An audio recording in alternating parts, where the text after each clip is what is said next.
Alrighty, everybody. Let's tune in, snuggle in, get close. We're getting ready to go live on Facebook and Instagram over at Scorpio Rising Astrology. And it's time to do the morning Astro-Babble with myself, Sam. Thank you, everybody, for joining on. I appreciate you very, very much. Um, so here's the deal. We take 8 charts every morning. Everybody's been so lovely sending in their birth dates, places, and exact birth times. And I run your chart and I go into it totally cold. Haven't looked at these charts before, so we'll see what we see. We'll talk about what we talk about. We'll explore some astrology theory. We'll get into the basics of it, some deeper stuff as well, depending on if we have time. Hello, everybody jumping on. Thank you so much. And if you would like to schedule a private consult with me to go deeper, you always can. ScorpioRisingAstrology.com is my website. And I have online classes, as well as we're posting all of these live streams on the YouTube channel, which I stick the link for in the Facebook after we go live. So yeah, that's kind of what we do. Let me pop open fizzy water. Very excited. Fizzy water went all over my floor. And let's go ahead and let's get started, shall we? First chart is Miss Gail. Hey, Gail, how you doing? So Gail was born at 8:46 a.m. in Thunder Bay. Thunder Bay. So we have, oh, that's fun. Oh, yeah, that's a great way to start off the morning. So we have a Virgo ascendant, but we also have Pluto, Uranus, and Mercury all in Virgo in that first house of self. So we have a lot of really intense Virgo energy with Gail. Whenever we see Uranus and Pluto in that first house, those outer planets in the first house are a little bit tricky. They're deeper lessons that need to be unlocked over time. They're not necessarily easy, but they are powerful. Uranus brings unpredictability, and Pluto does bring a sense of power, toxic power, underworld power, but power nonetheless. Uranus is kind of like that lightning strike that needs to be channeled appropriately. So we might find that your personality does get away from you sometimes, especially in that analytical Virgo mode.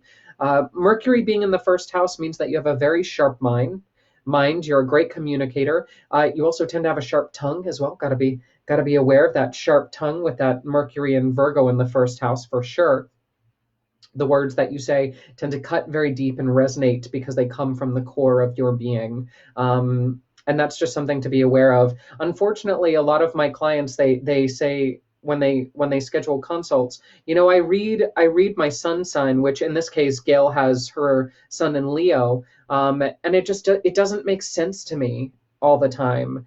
And I say, yeah, that's correct. You're absolutely right, because first and foremost, we're multifaceted beings. So you're reading for one part of your personality, and Gail, you do have that Leo in your chart. It's in detriment, and we'll talk about why that is in a second. But a lot of your chart is surrounded by Virgo. You have a lot of that Virgo energy. So I would personally have you read for Virgo, your ascendant sign, because your chart ruler is also in the first house, doubling down on that Virgo energy. That's my 2 cents. Kind of been doing this for 14 years, so I think I know a little bit about the astro side of things, and I would highly encourage that you read for Virgo as opposed to Leo, because it just makes more sense with your personality. And another reason why you should not read for Leo, Gail, is because we have your sun in Leo, which is its proper sign, which is glorious, but it's locked away in the 12th house of hidden enemies. We've talked about this multiple times during the live streams. Whenever the sun or the ruler of the ascendant, that lord of the chart, or in some cases the moon as well, is in that 12th house of hidden enemies, hospitalizations, and deeper karmic healing, there is a sense of the self being compromised and one being one's own worst enemy. That sun in Leo is a beautiful placement, Gail. I really enjoy seeing that in a chart, but you've put it in the darkest place of your chart. You've put it in a part of your chart where you can't access it a lot. So that self-confidence is often lacking, and we really need to get that often through spiritual awakening, because that's one of the things that the 12th house kind of represents, is that coming to terms with all the universal mumbo jumbo hippie stuff that we can't really rationalize. Yeah. Unlocking that Leo side to your personality through spiritual pursuits and getting some confidence back into your chart, I think would really, really be helpful. You've got confidence markers already with that Mercury in Virgo ruling that 10th house of career success. That's beautiful. You would make an excellent spokesperson. You would make an excellent radio announcer. You would be great in the public sector using your words, your writing, your communication skills that Mercury in Virgo bestows upon you in your first house of self, ruling that 10th house of career success, especially because you've got Venus and Gemini up here at 28 degrees. Any house that Venus touches is just going to bring a level of loveliness, level of beauty, and you've got that in your 10th house of career success. So the minute that the camera touches you, Gail, it just gives you so much of that zhuzh that everybody loves. One of the things that you're super passionate about, though, is travel, foreigners, higher education. We've got that moon in Taurus, very close to Jupiter in Taurus, up in that 9th house as well. Wouldn't surprise me if you traveled a lot for what you did for a living, because that Venus is ruling that 9th house Taurus placement. So work, especially as you start to unlock your personal fame, your career, your success, there is going to be a chance that it will take you all over the world, is a good way to think about it. And that doesn't necessarily need to be physically with the Mercury ruling your chart and that 10th house being in Gemini. It can be virtually as well. But I think a Taurus placement in the 9th house, like you're really itching to see the mountains, to see the plains, to see the nature preserves of the world, for sure. Let's see, what else do we find? We've got connections between that 7th house and that 9th house. Spouse is a little bit interesting. When we see the 7th house describes both the relationship and the spouse. So we have Saturn in Pisces retrograde in the 7th. That's somebody who's very emotionally convicted, but also somebody who tends to be emotionally withholding. The one thing that will unlock that chart, though, I think personally, is going to be travel, higher learning, and education.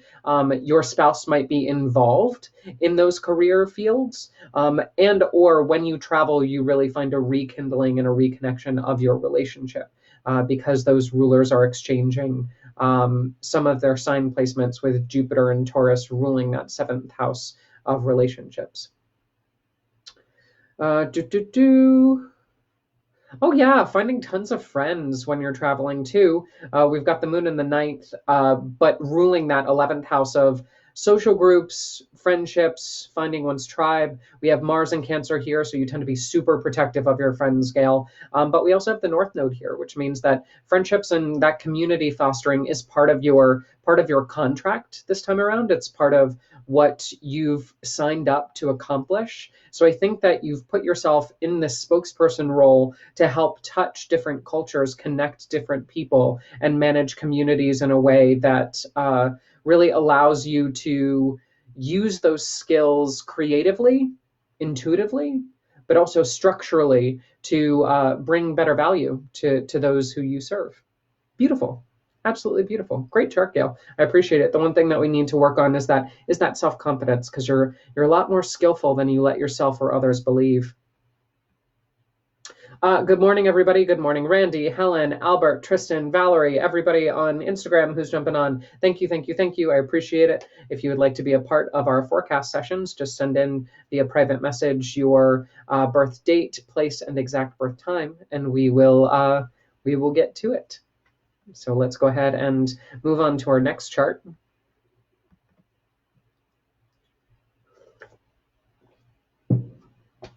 Our next chart is Ariana.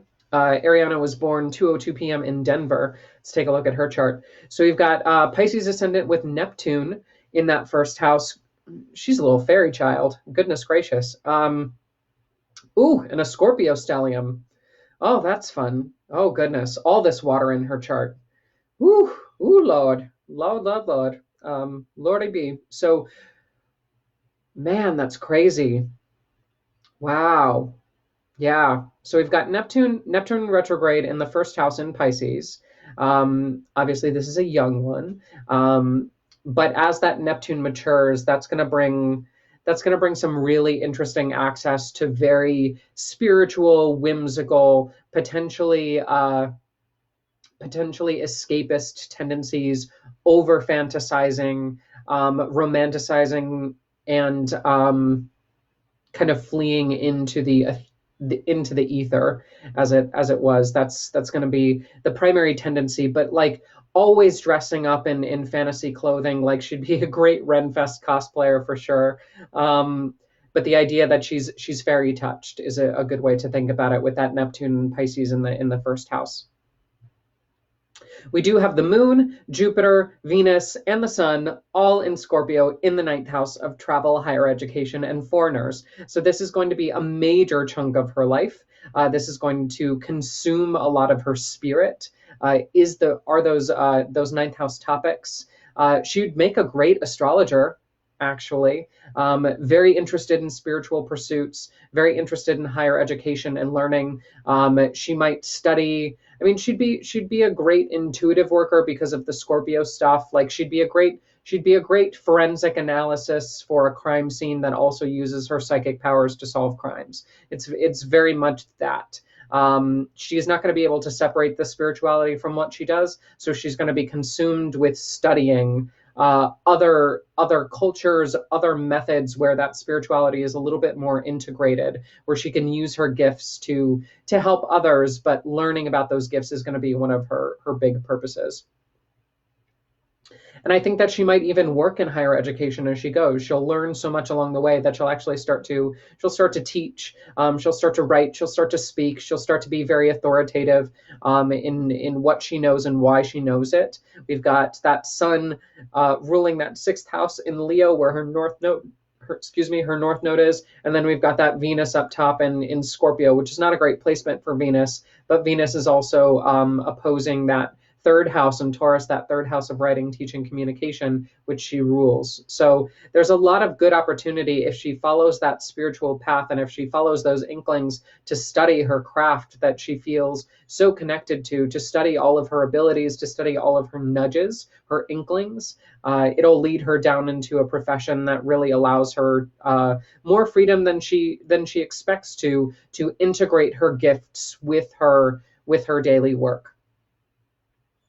Lots of really interesting success placements. We've got that same Jupiter in Scorpio that's ruling her 10th house and her first house.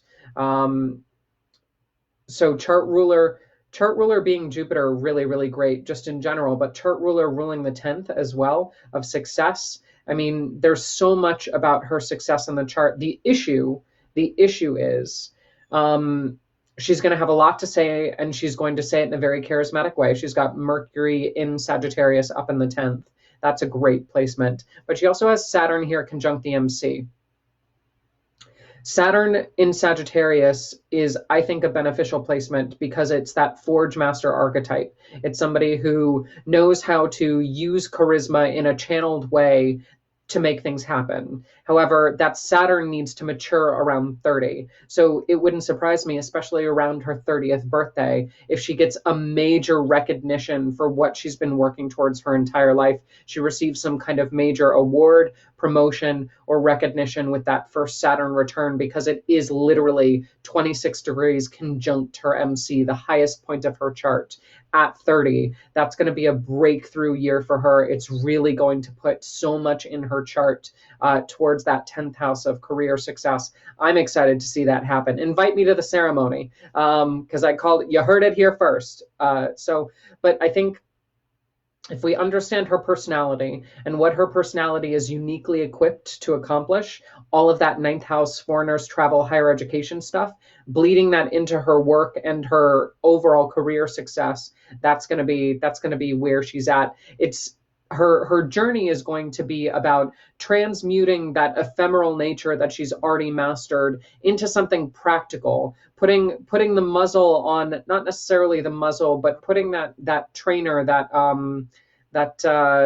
leash on her abilities to not run all over the place all the time, but to harness those unharnessable abilities almost in a way into a career that makes her really succeed at life. And I think that she'd be, again, really great detective. She'd be great in law enforcement, great CSI, something where she can use those intuitive detective skills, very, very poignant for her investigative work.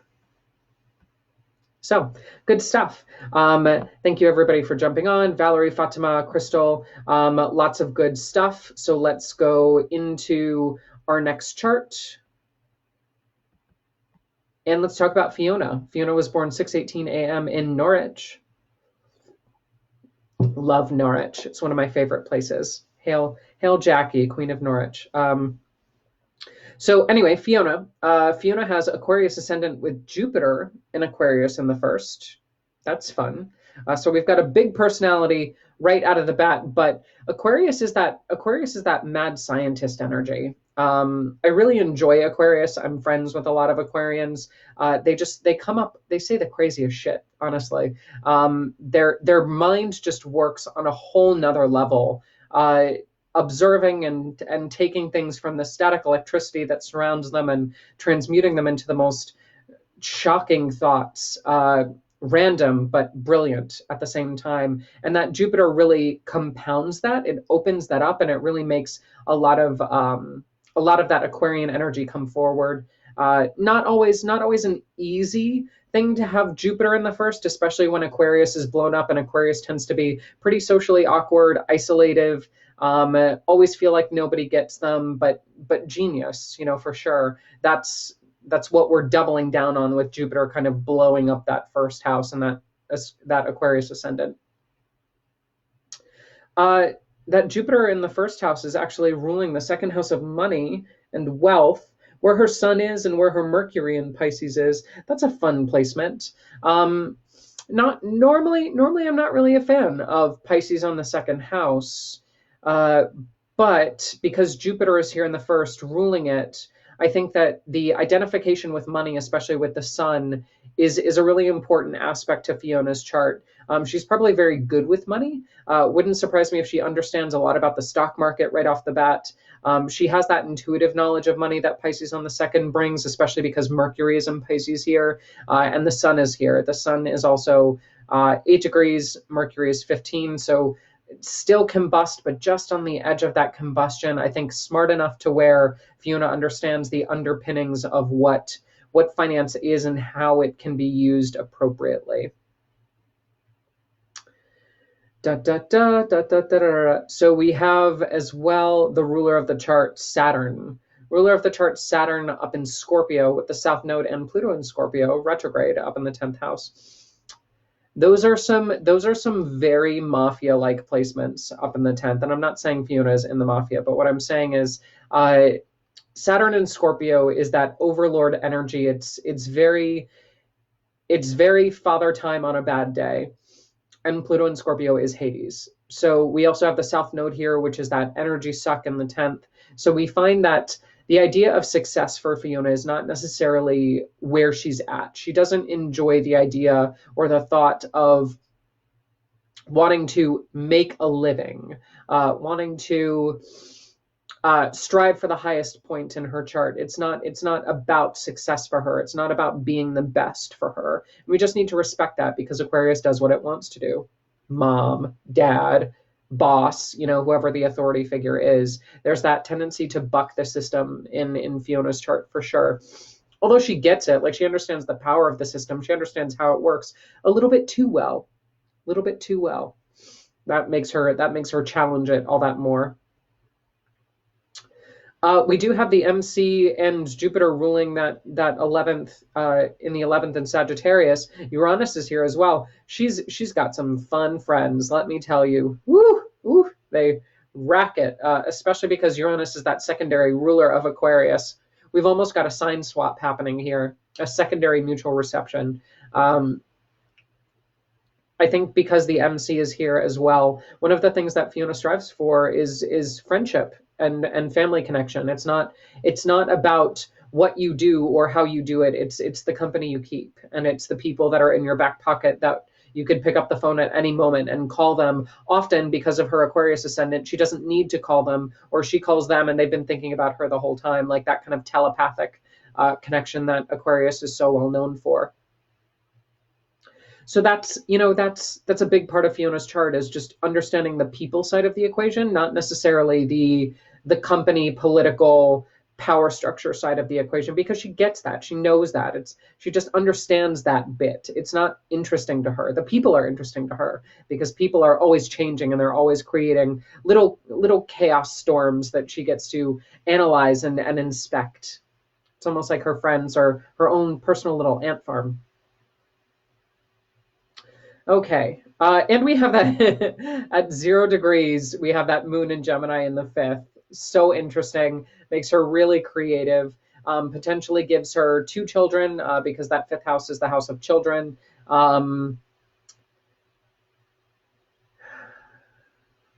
We also have Venus and Mars and Aries conjunct in that third. She could be a twin. She could have multiple siblings. Again, that Gemini aspect is coming up with Mars and Venus together in the third house of siblings. It's really interesting when we look at the house of siblings having Mars and Venus there. There is an idea of having gender issues with siblings. Having both masculine and feminine quarrels, being that tomboy, going through the feminine side of Venus, but ruled by Mars and Aries. There's a little bit of a competitive, there's a lot of a competitive streak because Mars is here in Aries in the third with siblings. But writing, teaching, communication, I think there's a beautiful synergy in terms of gender relations. I think that she speaks towards a lot of gender equality stuff. She might even teach on that subject as well, because Venus in Aries is ruling that 9th house of higher education. That might be a fun major for her to pursue. Women's studies, that might be fun. Let's see, what else? What else do we want to talk about?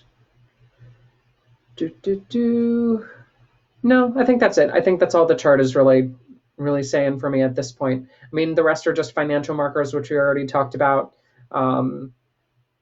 Yeah, that's it. Good chart, Fiona. Thank you for lending your chart to science, as it were. Thank you, everybody, for jumping on. Yes. I'm seeing all the comments. Unfortunately, I can't respond to them because I'm kind of just like in it to go and read the charts. So I will respond to you afterwards. But if you would like your chart featured, just send me your birth date, place, and exact time, and I'll add you to the queue. And we're 4 charts in. This is chart number 4, 22 minutes in. Good. We're making good time. Okay. So let's go to our next chart. Our next chart is Steve. How you doing, Steve? Steve was born at 4 p.m. in Kingsland. And we've got a Cancer ascendant. Cancer ascendant ruled by the moon up in the 9th. Okay, so we've got again connections to the 9th house. That seems to be the popular house of the day. That 9th house of travel, foreigners, higher education. We've got the moon here, and we've got Venus and Pisces here, as well as the North Node. Ooh, an artist. I always love a good artist. So when we look at the 9th house does represent spirituality. It does represent foreigners, travel, higher education. When we see Venus in Pisces here, Venus is in its exaltation in Pisces. She loves to be in Pisces. It's the sign that she feels most comfortable in. She's that feminine goddess, and she would love nothing more than to just float in the ocean and bask in her yamaya-ness, that just overabundant ocean goddess archetype is one of the areas that Venus is most comfortable in. To have that in the 9th house, it really brings a lot of her artistic, spiritual aspects forward, to the point where Steve might actually pursue an art major, might pursue a lot of creative work, might pursue higher education in terms of those Venusian qualities, especially because North Node is here. Anywhere the North Node is placed, we find that there's a life direction that's striving to become that which is. That moon in Pisces also gives him the sensitivity to work in the art world. He has the eye, he has the feel, he has that ability to feng shui. There's a lot of really cool stuff in his chart that just gives him that edge of that Venus in Pisces, moon in Pisces, 9th house placement. I love it. Then we have Sun in Aquarius. Sun in Aquarius at 0 degrees, so right on the cusp of Aquarius in the 8th house. Mercury in Aquarius is also the 8th house. We've got some psychic abilities. Mm-mm-mm. Whenever I see Mercury in the eighth house, there is a tendency to talk to the dead. Aquarius is a sign that is naturally telepathic, and so to have the Sun and Mercury here in that eighth house of death, I do find that Steve might get a lot of his inspiration and a lot of his messages from the other side. I think that that would be something that he needs to embrace a little bit more holy, especially because he has that Cancer ascendant, he has that Moon in Pisces in the ninth. He can't escape the spirituality. He just absolutely cannot. No matter how much he tries to run from the ghosts of his past, literally or metaphorically, there's a sense of his spiritual gifts taking over, especially when he writes, teaches, or communicates. The more he taps into his artistic abilities, the more he tries to hone his the less he can really acknowledge that, hey, there are people here, there are forces here at work that I'm not in control of, that I'm actually tapping into and channeling to a certain degree. So that's a big part of his chart that we need to be aware of. We've got Saturn and Uranus and Mars all in Sagittarius in the sixth. That's a killer work ethic. That's so good. Saturn cancels out the unpredictability of Uranus. Mars and Sag is a great fiery placement. He's a great initiator when it comes to projects, not always a great finisher, but I think that Saturn might give him a little bit more of a grounded edge, for sure. Yeah, Steve, back to that creativity and spirituality, honey. I'm sorry, we're gonna keep looping back around, but you've got that Mars and Sag in the sixth, which is ruling Pluto and Scorpio in the fifth house of creativity, parents, children, sexuality. You've got this work ethic when it comes to your creativity. You have the ability to sell the pieces that you make. You have so much in your chart that speaks towards using your gifts for financial gain, which I think is great. A lot of spiritual practitioners don't have the money side of things figured out. In your chart, you totally do. It's such a beautiful thing, but you have to acknowledge the ancestors. You have to acknowledge the spiritual side of the work.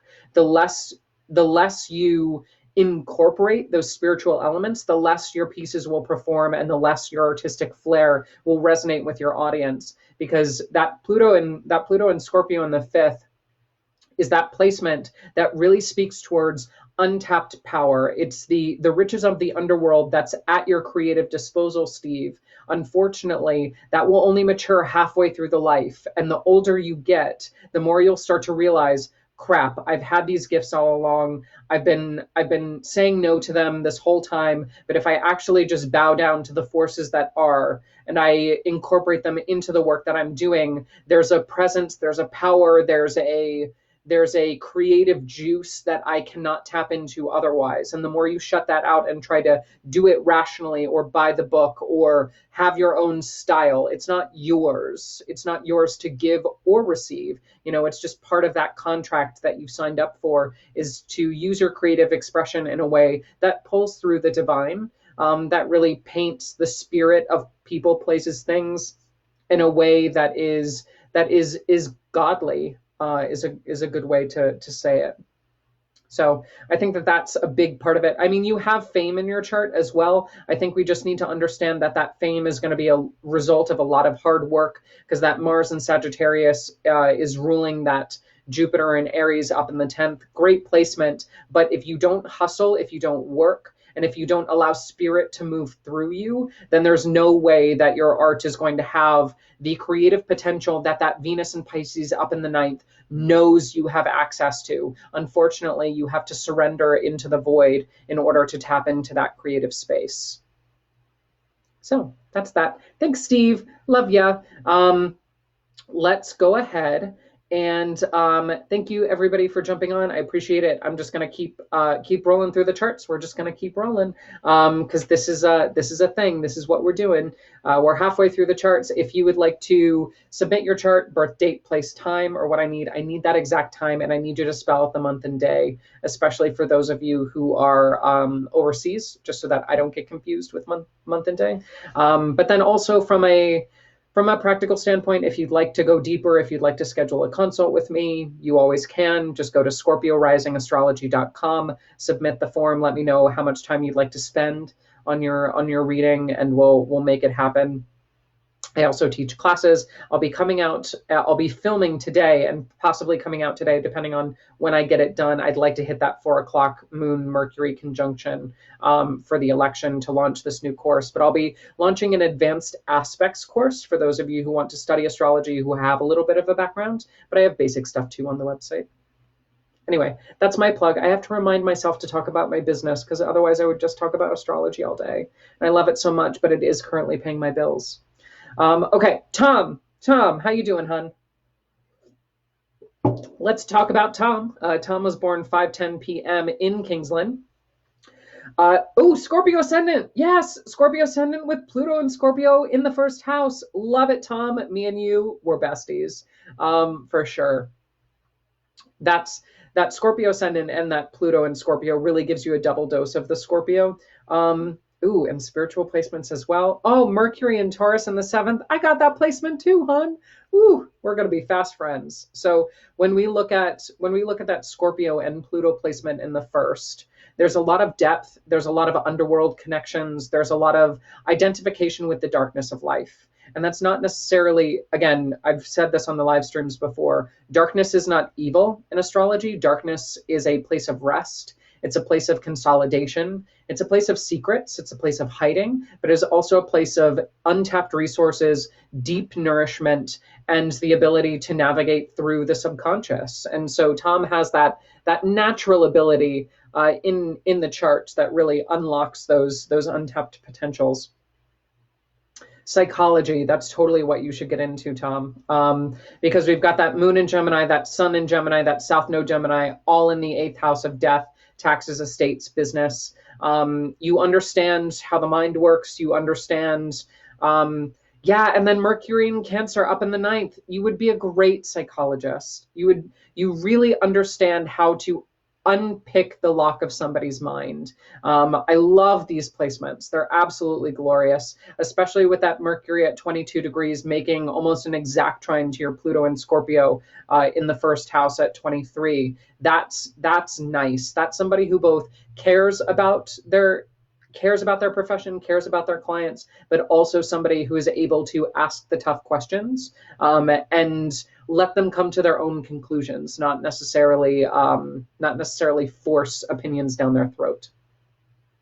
That moon in Gemini in the 8th and sun in Gemini in the 8th, like you've got this massive respect for all of those 8th house placements, those 8th house topics rather, in terms of death and the underworld coming forward, as well as estates, taxes, business. You've got a great eye for business. I think you'd just be a great entrepreneur, getting out on your own, working with people one-on-one, consulting them, coaching them, working on their mental space. You've got that gift. And especially because you're supposed to be mastering money this time around, it's definitely going to be a good thing. Speaking of mastering money, we have that North Node in Sagittarius in the 2nd being ruled by Jupiter in Libra in the 12th. There's a lot of misconceptions about money, but true wealth comes from understanding people. The psychology of money is a good way to kind of summarize your chart. We've got that Venus in Taurus in the 7th. And it's directly opposing the ascendant, and that's so tough. That's so tough, Tom. That's a really tough break when it comes to relationships, because there's this theme of you're never going to be able to find your ideal partner. Your ideal partner is so different from you. You chase people and they're not looking for somebody like you. It's tough right off the bat. All you want is somebody who is stable, who is secure, who is slightly voluptuous, who is just very natural, very earthy. That Venus and Taurus earth mother father archetype, that's just the earthy divine incarnate is kind of what you're looking for. That Taurus personality that's just so dependable and so sweet and so kind and so loving, but also steadfast and stubborn and gives a little bit of pushback. That's your ideal spouse, Tom. And I think that if you just understand that there is a level of practicality to the partner that you seek, anybody who does not fit that bill is just not for you, because they're not going to provide you with that satisfaction of being as stable as you would like to be, despite your placements being so, your placements are so prying, they're so personal, they're so niche that you really want somebody who's kind of quote unquote normal. You know, is that so bad? No, it's not bad at all. Let's see what else. What else do we see in the chart? I think later in life, you're going to unlock a lot of your creative potential, especially after that first Saturn return. You've got Saturn in Pisces retrograde at 0 degrees, right on that edge, ruling that Jupiter in the 12th. So I think, again, a lot of your creative potential is going to be spiritual. There's going to be this connection that you find to artwork and the divine that helps you to suss out that Jupiter ruling your second house. So it wouldn't surprise me if taking up an artistic endeavor, whatever that artistic endeavor is, especially around your 30s, to tap into those hidden potentials, especially in your financial placements. You know, you're so good at business, but part of what business needs you to do is be hands-off at times to let it grow. And I think that an artistic flair might help you do that just a little bit, because you're so success-driven and you have so many amazing markers in your chart to go for the gold.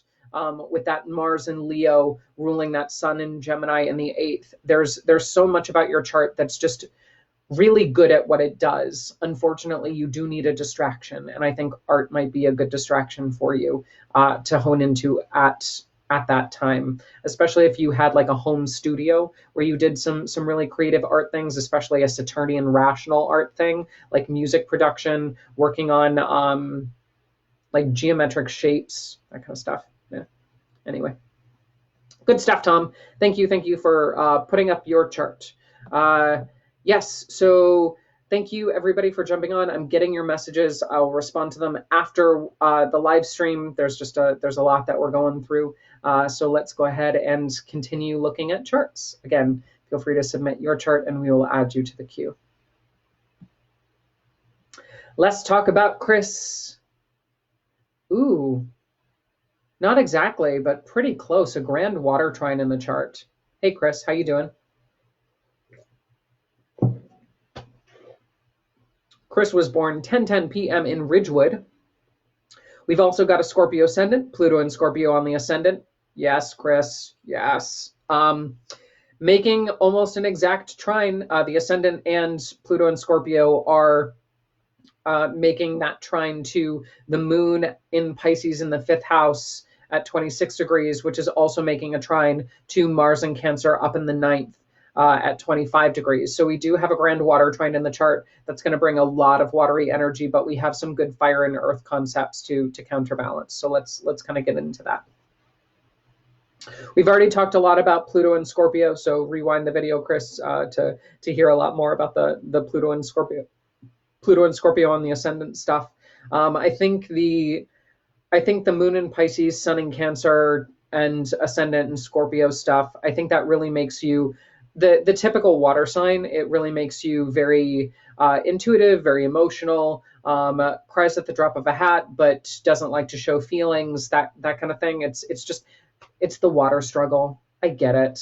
You know, I'm right there with you. Double Cancer, Scorpio rising. I feel you, honey. But unlike me, you've got some really good fire and earth placements to kind of balance out your chart.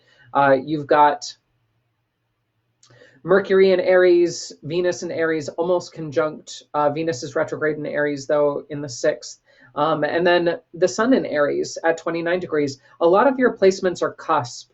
We have the ascendant at 29, so we need to be super, super particular about your birth time, Chris. Just a couple minutes later, and your chart could totally change. So we need to be exact about that birth time. But the sun is also at 29 degrees. There's a lot of your planets that are either at the very beginning or very end. So there's this closure. Like this time around, you're supposed to be wrapping stuff up and transitioning into the next phase. And I think that that's something that will kind of haunt you throughout your life, is the feeling that you're always trying to move forward into that next thing, but you're not sure what that next thing is.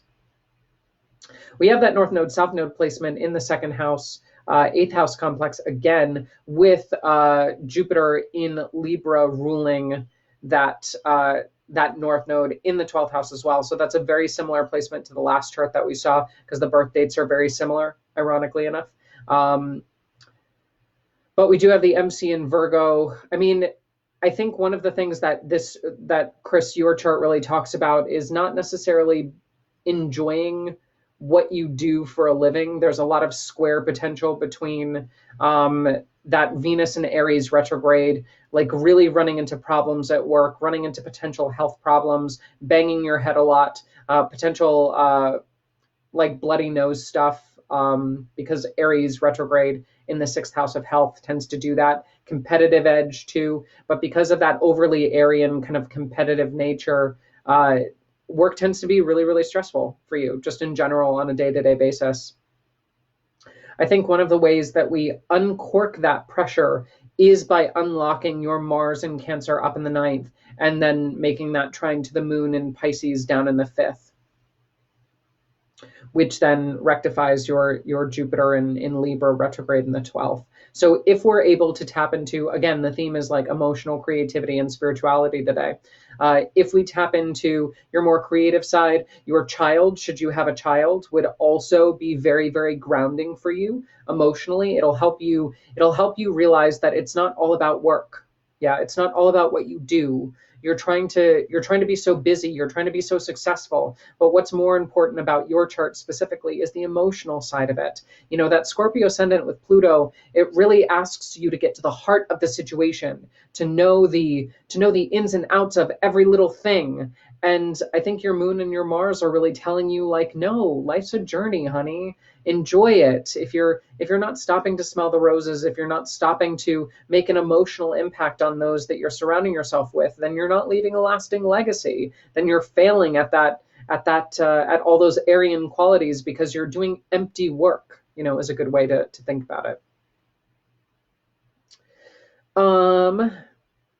We do have Saturn in Aquarius in the fourth, ruling the third. So we have issues with family displacement, the family being way too stoic, the family being no love being felt in the family, which is normal because Aquarius rules the fourth house in all Scorpio ascendant charts. But when we look at the Saturn Aquarius placement, there's an idea of an authority figure, or feeling like parents or family were unapproachable, they were cold, they did not give you the love that you deserved, that kind of thing. And that does trickle into the sibling equation with the third house, that third house sibling relationship, feeling very distanced from your siblings, not necessarily appreciating or enjoying that level of connection. It doesn't seem like you'd be moving a lot, unless it was for your child, which would activate your ninth house of travel. But when we look at that fourth house connected to the third, it's often somebody who grows up in the same neighborhood and then buys a house in that same neighborhood just down the block. Like it's staying put and getting your roots nice and deep, which I think is very grounding, again, to all of that fire water mix in your chart, which tends to be super emotional, but also very driven at the same time. Having Mars as your chart ruler in the ninth, it does connect you to higher learning, travel, as well as higher education. But I think you just have a really, really strong tendency to outwork yourself as well. And we need to be very aware of burnout. We need to be very aware that it doesn't matter how hard you work if you're not happy, you know, that kind of sentiment, because Aries is really super strong. That sun in Aries is very bright, very vibrant, and ruled by your chart ruler up in the ninth. Like that sense of striving, it's so strong in your chart, but it's not necessarily healthy for you. If you work on your foundation a little bit more, if you start to repair the relationships that are so distant, so broken, I think it'll really allow you to tap into some of the nuances of your chart that you feel like you're missing, but don't know why you're missing them. Yeah, good stuff.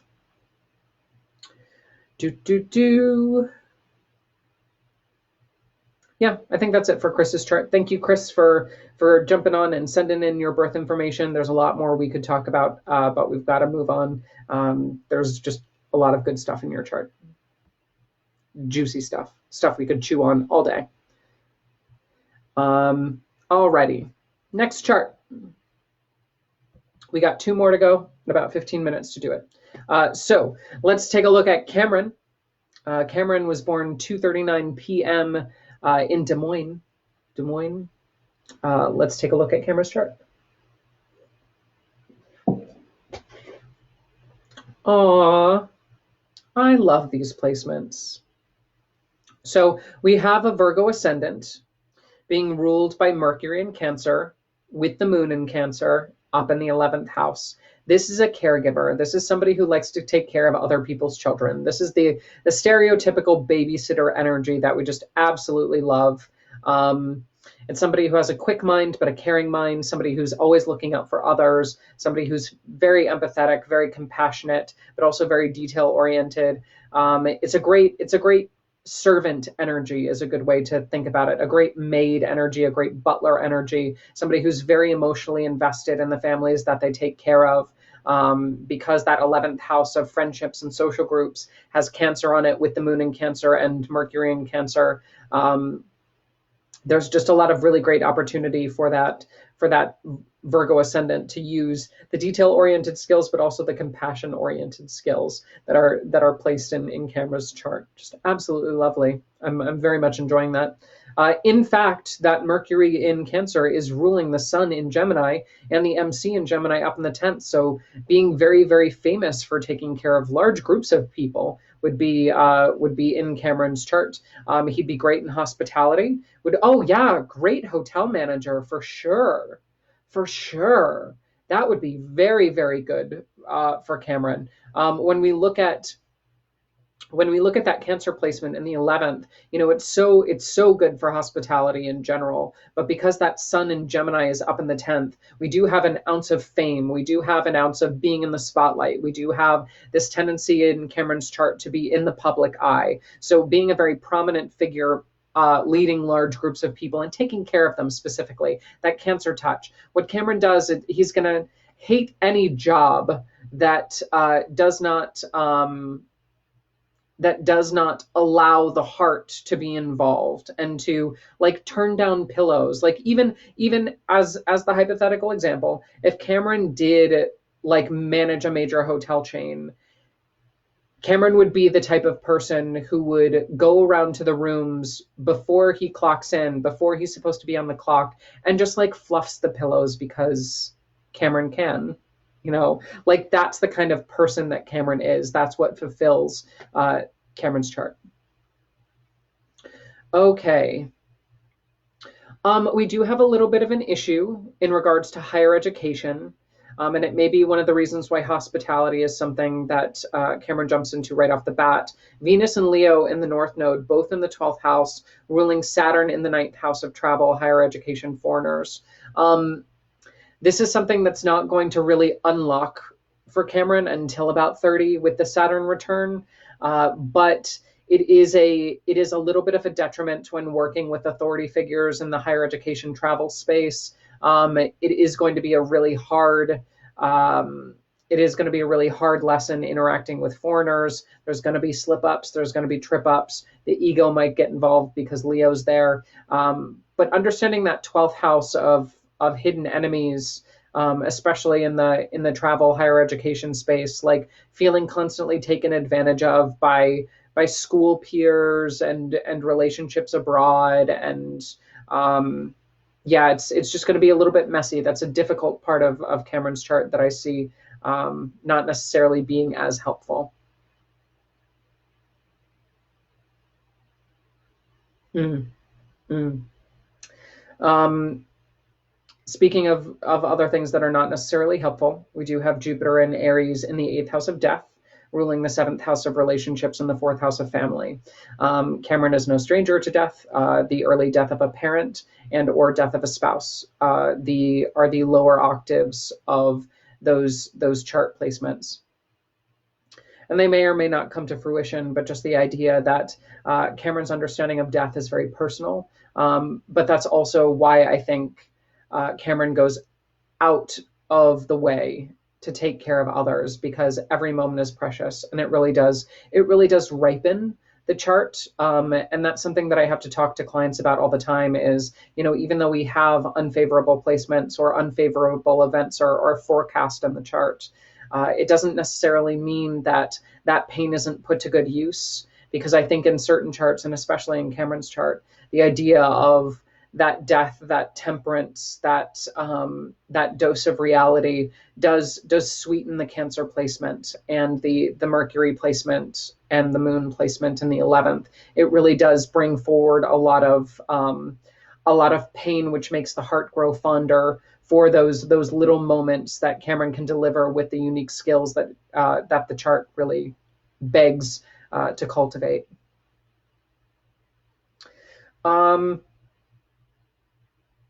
At work, he'll be seen as a visionary, but I think his lack of ability to keep a proper schedule, constantly being floody with time, he'll lose hours at a time when it comes to work, potentially getting lost in things like video games or projects. And that loss of time is also what kind of really hurts the higher education part, I think, because he gets so wrapped up in these other worlds and in these creative projects, trying to create the ideal life through that 6th house of work, health, pets, that he really starts to make a really frictionless aspect with his higher education towards the things that he'd like to work on. Not an ideal placement, but just a funny quirk of the personality, which I think, again, the hospitality grounds the ability to emotionally outreach. It grounds, it puts him in the present moment, because you can't be miles away and take care of somebody at the same time. But that genius can come through in really interesting ways if he works himself into a management role, which I think the Sun in Gemini does forecast for the chart. Cool. So that's that. Hey, everybody jumping on. Thank you so much. We've got one more chart to go, and that will be the last one. If you would like to submit your birth information, feel free to submit your birth date, place, and exact birth time, and we will add you to the queue. As well as, if you enjoyed the reading, feel free. I am accepting tips via PayPal. Sam at Scorpio Rising is PayPal, and then also feel free to schedule a live consult with me. Private consult with me, not live, but private, where we talk about your stuff one-on-one, and buy a class if you'd like to support the work. Okay, last chart. Susan, we're talking about you. Let's talk about Susan's chart. So Susan was born 1:33 a.m. in Akron. Ooh, a Leo stellium. We haven't had one of those on the forecast before. Let's talk about the Leo stellium, shall we? Okay, so we have the Moon in Leo, Mercury in Leo, Pluto in Leo, Saturn in Leo, Venus in Leo, and the Sun in Leo. That's 6 planets, all in the 2nd house of finance. So let's talk about finance, shall we? Money, wealth, material possession, all very important in Susan's chart. The idea of finance being, I mean, it's so connected. Almost every house is touched by it. Oh, and then we have Mars at 0 degrees conjunct the ascendant. Get out. That's hilarious. Oh my goodness. Yeah, like, super interesting chart, Susan, but very one-dimensional when it comes to just chart interpretation. It all comes back to the financial house. Emotionally, that's that Moon in Leo being ruled by the Sun. There's an idea of being, well, with that Moon also going towards newness, there's an idea of being emotionally slightly withholding, not being emotionally forefront about what you're feeling, hiding feelings from other people, which is just, I mean, it's a defense mechanism. There's no shame in that, but tend to being a little bit emotionally dark. Not letting people see through the heart space. The mind in Leo, the mind is very active, the mind is very flamboyant, potentially very creative. We have Pluto and Saturn, the 2 planets that mature over time in Leo, both in the financial house, accessing financial power and really working with the authority that money brings, both topics in your chart. Venus in Leo, I really enjoy seeing.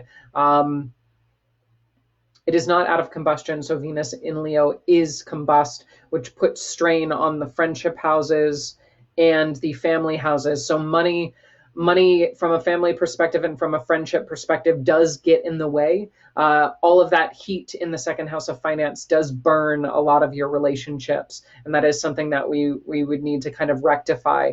But because that Sun in Leo is so strong, so powerful, so in its own element, it really doesn't matter, because that's who you are. It's what you do. There's 0 F's given in terms of the financial side of it. Like, bringing you down, because you know that luxury is a birthright. You know that it's in your blood. You know that it's who you are. It's just so prominent in your chart. I could scream, girl. So that all of those financial placements in Leo, luxury, abundance, and being surrounded by like massive amounts of wealth, are just part of your makeup. We do have that North Node, in the 11th house in Taurus. So I think that one of the things that you're going to need to be aware of is burning bridges. That's going to be the opposite direction of your life. So we talked a little bit about that Venus and Leo being combust, meaning it's too close to the sun. And when a planet is combust by the sun, it means that visually we wouldn't be able to see Venus. We wouldn't be able to see her in the sky when she's rising, or just before sunrise, just before sunset, that morning and evening Venus star. We wouldn't be able to see that in your chart, which means that Venus's qualities are in slight detriment. So we do need to add a little bit of love. We do need to add a little bit of compassion. We do need to add a little bit of empathy. And I know that Leo hates to be criticized for its empathy, because it does have that heart of gold. It's so, and I think that this is something that a lot of people don't understand about Leos. I have a lot to say about Leos. I was partnered with one for 10 years. I know Leo front and back. And one of the things that people always discredit Leos for is the size of their heart. Yes, they're big. Yes, they're flamboyant. Yes, they're gaudy. Yes, they have a nose for talent. They can sniff out talent a mile away. But when it comes to how compassionate they actually are, it is that fixed fire sign. The hearth that burns in the heart of a Leo is eternal. There is no dousing that flame. And so when we look at having a Venus placement that's combust, ruling the house of friendship and the house of family, we do need to work on that heart fire a little bit. And it's a lot easier to just cut people out of your life and burn the bridge. Unfortunately, your life is about mending those bridges and understanding how, despite somebody burning you, that doesn't have to be the end of the relationship. You just have to be a little bit more cautious going forward, honey, because not everybody deserves your wealth. It's pearls before swine. Yeah. And that doesn't always need to be financial wealth. That also includes your energy. That includes your time. That includes all of your personal resources. Let's talk about that Mars, though. That Mars at 0 degrees of Cancer, right on top of the ascendant, being ruled by the moon. It does give you a very motherly quality, but it's one of those. I enjoy Mars in Cancer. I don't necessarily enjoy it in the first house, because it's that over-identification with giving in order to receive, right? So it's kind of somebody who puts the mother and smother is a good way to think about it. And that kind of, let's go, do, this is in your best interest. Let me do it because I know best. Mother knows best is a good way to think about that Mars in Cancer conjunct the ascendant. We just need to be a little bit less pushy, especially with those that we care about, especially when it comes to money and finance. You understand with that moon in Leo ruling that first house, all about that, but not everybody wants to hear it. Not everybody's ready for personal wealth. Not everybody's ready to stand on their own 2 feet. And you have to be kind of okay with that, despite having that drill sergeant energy of the Mars Cancer placement on top of your ascendant. There's a lot of good constructive energy. Like you're the first one to show up with chicken soup. Always. But then you'll also correct somebody on their chicken soup recipe in the process. So we need to be aware that those little digs, they can feel unhelpful. And we need to transmute that Mars Cancer on the ascendant into a little bit less of a dictatorship, a little bit less of somebody who is looking to receive because of what they give. Yeah, love cannot be conditional. And unfortunately, Mars in Cancer is just a little bit too conditional. It's one of those kind of chest pounding, look at me, I'm taking care of you placements that we just need to be a little bit kinder with. And I think that one of the ways that you might find a secondary love with is in that 5th house of creativity, children.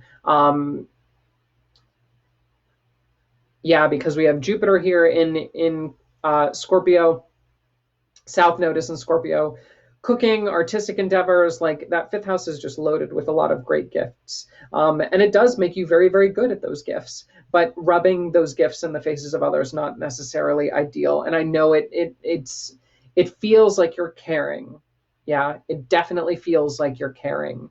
Unfortunately, other people might not see it that way because we have so much fire in your chart that the water that does come from it is kind of like steamed off already. And we need to be just a little bit more calm, cautious, and let the true essence of the heart radiate forward. Let the love be unconditional. Let the compassion really ignite in that space to activate the more gentle sides of that Mars in Cancer, as opposed to kind of working with other stuff.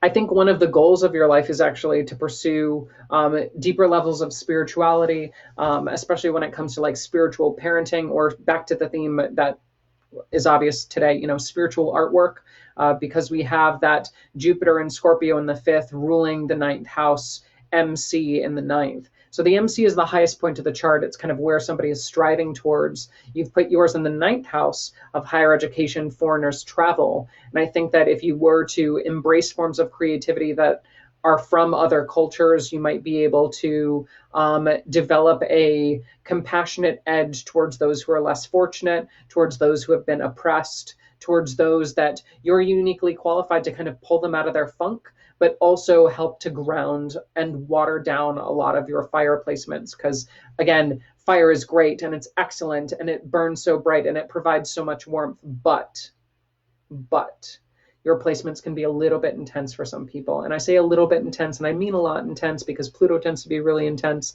And you've put all this stellium in the second of finance. But if we temper that with other factors that are a little bit more compassionate, a little bit more caregiving, and unlock that fifth house of creativity, that ninth house of travel, foreigners, higher learning, I think that's how we remediate a lot of that stuff. Cool. So thank you, Susan, for your chart. I appreciate it. And that is it. I thank you, everybody, for jumping on to another round of the live stream. Again, if you would like to submit your charts, feel free to send me your birth date, place, and exact birth time, and I will add you to the queue. Spell out your month and day for those of you overseas so that I know what month and what day we're talking about, and you haven't flipped it around on me because I'm American. Bear with me. But then also, I'll put the replay of this, and if you'd like to see other replay episodes, they're all on the YouTube channel. I'll post the link on Facebook. And if you'd like to schedule a private consult, just go to scorpiorisingastrology.com, submit the form, let me know what kind of reading you'd like, and we'll work one-on-one. Or if you'd like to learn astrology, we can always do private tutoring, or you can take one of my online classes, which is available through the website as well. And in the meantime, we'll be back tomorrow with another 8 charts, and may the stars be ever in your favor.